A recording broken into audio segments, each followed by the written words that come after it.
Kaixo, askotan idazten baduzu mezu bera, truko bat emango dizut automatizatzeko prozesu hori. Begira nola egin dudan nik.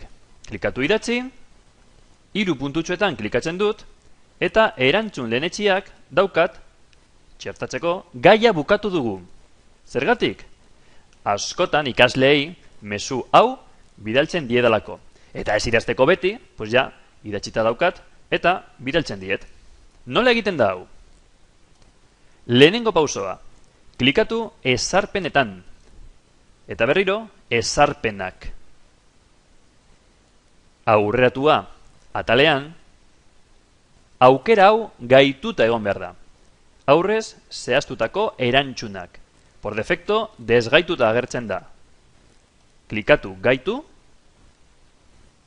eta gorde aldaketak. Behin gaituta aukera hori, klikatu idatzi, eta idatzi errepikatuko den mezua. Behin idatzita, klikatu 3 puntutxoetan, erantzun lehenetxiak, eta erantzun lehenetxi berria. Klikatzen baduzu hemen, irekitzen da leiho hau.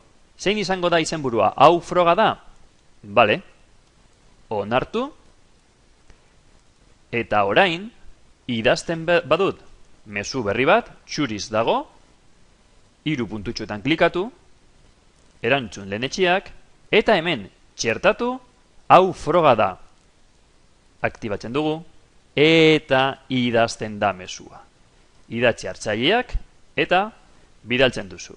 Da modu bat, automatizatzeko prozesua, eta modu erraz batean, bidaltzeko gehienetan idazten dudan mezu bat.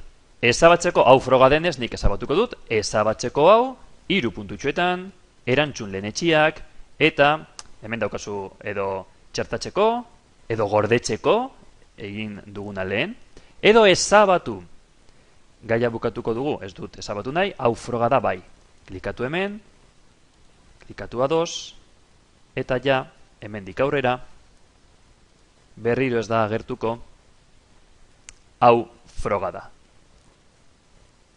Espero dut, erabilgarria izatea. Eskerrik asko, agur!